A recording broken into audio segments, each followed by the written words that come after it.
ला योरोना। हम सब ने ला योरोना या फिर द वीपिंग वुमेन के बारे में सुन रखा है, पर क्या आपको पता है कि वीपिंग वुमेन की कहानी एक क्लासिक हॉरर स्टोरी है जिसका एसोसिएशन एज़टेक ओरिजिन से है। और ये कहानी छोटे बड़े सभी के लिए एक दिलचस्प स्टोरी बन चुकी है। ला योरोना की कहानी सिर्फ बच्चों को डराने के लिए इस्तेमाल नहीं की जाती, बल्कि ये कहानी मॉडर्न सोसाइटी को ये सोचने पर मजबूर कर देता है कि कैसे ये स्टोरी एक टेरेबल मॉन्स्टर के बारे में है जो बच्चों को भी नहीं छोड़ती। लेकिन ऐसी कहानियां अक्सर औरतों के बारे में लिखे गए हैं और हम देखते हैं कि इन कहानियों में औरतों को डिमोनाइज किया जाता है। तो दोस्तों, आज के इस वीडियो में हम ला योरोना के जैसे डिफरेंट कल्चर से एसोसिएटेड कुछ ऐसे मिथ्स के बारे में डिस्कस करेंगे जिसमें एक वीपिंग वुमेन का जिक्र है, और साथ ही ये भी जानेंगे कि ऐसे कहानियां क्यों लिखे गए थे और आज भी ये दुनिया में इतने प्रचलित कैसे हैं। जहां एक तरफ ला योरोना की कहानी हमें उसकी ब्रूटैलिटी दिखाती है, तो दूसरी तरफ उसकी ट्रेजेडी कि कैसे उसे एक मर्द ने धोखा दिया और बदले में उसके इनोसेंस को खत्म कर दिया। जहां इनोसेंस ला योरोना के बच्चे और उसके नेचर में बेस इनोसेंस को भी सिंबलाइज करते हैं। अब समय के साथ साथ ला योरोना की कहानी बदल चुकी है और ऐसे में यह कहना मुश्किल है कि कौन सी कहानी रियल वर्जन है या फिर इस मिथ का एग्जैक्टली कहां से जन्म हुआ है।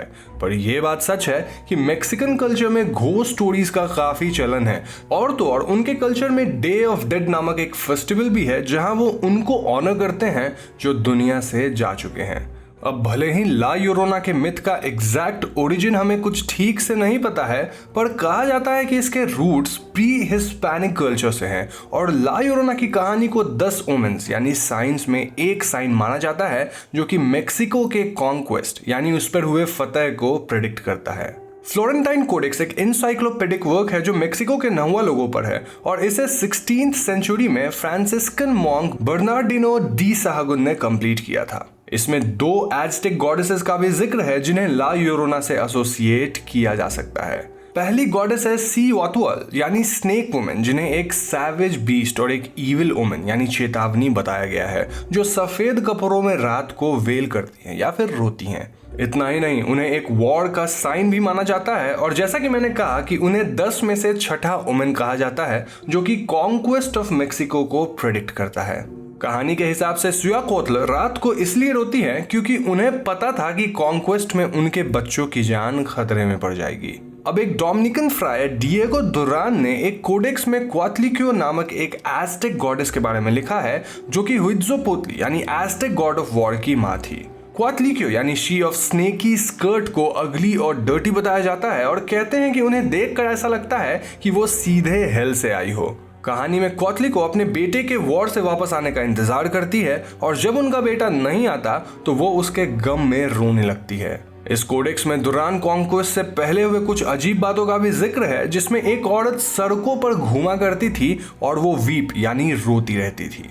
अब जैसा कि हम देख सकते हैं कि ये कहानियां ला योरोना लेजेंड के कुछ एलिमेंट से मेल खाते हैं, पर एक और पर्टिकुलर एज़टेक गॉडेस है चालचेतलिक्यू यानी द जेड स्कर्टेड वन, जो कि गॉडेस ऑफ वाटर्स है, और इनका एसोसिएशन पानी और इन्फेंटिसाइड से किया जा सकता है। वो 2 एलिमेंट्स जो हमें ला योरोना के कहानी में देखने को मिलता है। साहगुन उन्हें डिस्क्राइब करते हुए कहते हैं कि वो फियर और टेरर फैलाती थी, वो लोगों को डुबा सकती थी, उनके बोट्स टर्न कर सकती थी, और उन्हें ऑनर करने के लिए लोग बच्चों की बलि देते थे। इन सैक्रिफाइसेस में लोग मदर से उनके बच्चे लाते थे, जिसके बाद मदर्स रोने लगती थी, और कहा जाता है कि वो जितना ज्यादा रोती थी सैक्रिफाइसेस उतने सक्सेसफुल होते थे। इन्हीं सब स्टोरीज के मिक्सचर और समय के साथ चलते बदलाव के कारण हमें अल्टीमेटली ला योरोना का मैक्सिकन अर्बन लेजेंड मिलता है। और दोस्तों, एज़टेक और मैक्सिकन कल्चर के अलावा ऐसी कहानियां हमें और भी दूसरे कल्चर्स में देखने मिलते हैं, जैसे जर्मनिक और स्लाविक ट्रेडिशन में जिक्र की गई लॉरेले या फिर बैंशी। एक ऐसी ही कहानी ग्रीक माइथोलॉजी में भी है जो कि मेडे के बारे में है। जब जेसन मेडे को छोड़कर किसी दूसरी औरत के पास चला जाता है तो मेडे अपने बच्चों को मार देती है। एक और ग्रीक कहानी में लामिया का जिक्र है जो जियस की मिस्ट्रेस थी, और जब जियस की वाइफ हीरा को उसके बारे में पता चलता है तो वो लामिया को एक चाइल्ड ईटिंग मॉन्स्टर में तब्दील कर देती है और लामिया अपने बच्चों को ही खा जाती है। इसके बाद लामिया दूसरों के बच्चों को भी हंट करने लगी और उसे बोगी यानी इविल स्पिरिट का एक अर्ली एग्जाम्पल माना जाता है। नॉर्स माइथोलॉजी में भी गुद्रुन का जिक्र है जिन्हें डिफरेंट तरीके से पोर्ट्रे किया गया है, पर प्रॉस एडा में उन्हें अतिला द हन की वाइफ बताया गया है। गुद्रुन के 2 बच्चे थे, पर जब अतिला गुद्रुन के ब्रदर्स को मारकर उनके गोल्ड चुरा लेते हैं तो गुद्रुन अपने बच्चों को मार के उन्हें कुक करके अपने हस्बैंड को ही खिलाती है और फिर रिवील करती है कि उसने क्या किया है। गुद्रुन अतिला को भी मार देती है और उस जगह में आग लगा देती है। तो आप देख सकते हैं कि ऐसे स्टोरीज डिफरेंट कल्चर्स और जगहों में प्रचलित हैं जो वक्त के साथ चेंज होते हैं। यहाँ तक कि रियल लाइफ केसेस में भी हमें ला योरोना की झलक देखने को मिलती है। और ऐसी ही एक कहानी है वाना लीजा की, जिसने 1986 में अपने 8 बच्चों को मारने की कोशिश की और इनमें से 2 की मौत भी हो गई थी। पूछताछ के बाद पता चला कि लीजा खुद को ला योरोना मानती थी और असल में वो एक अब्यूज्ड औरत थी और उसका मानना था कि वो ऐसा करके अपने बच्चों को सफरिंग से बचा रही है। ला योरोना के लेजेंड में भी जहां एक तरफ लोगों का कहना है कि वो एक रिवेंज किलर है, वहीं दूसरी तरफ वो खुद को भी इस गम में मार देती है कि उसकी फैमिली अब टूट चुकी है जिसे वो रिपेयर नहीं कर सकती। आप देख ही सकते हैं कि इन कहानियों में औरतों को जिस विकेटनेस से जोड़ा जाता है उसमें से कई कहानियों में हम देख सकते हैं कि उन औरतों के साथ भी किसी तरह का अब्यूज हुआ था। पर वक्त के साथ इस बात पर डिस्कशन कम होता गया और इविल फीमेल कैरेक्टर्स का प्रचलन बढ़ता गया।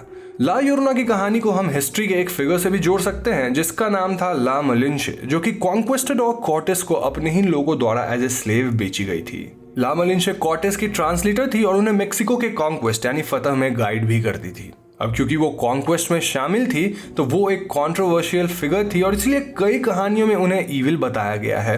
पर कुछ ऐसी भी कहानियां हैं जिनमें ये डिस्कस किया गया है कि कैसे सोसाइटी ने उसे फेल किया, उसे अपने ही लोगों ने एज ए स्लेव बेच दिया, तो ऐसे में सोसाइटी भी उसके अब्यूज में कॉम्प्लिसिट थी यानी शामिल थी, जिसकी वजह से सोसाइटी का विनाश हुआ।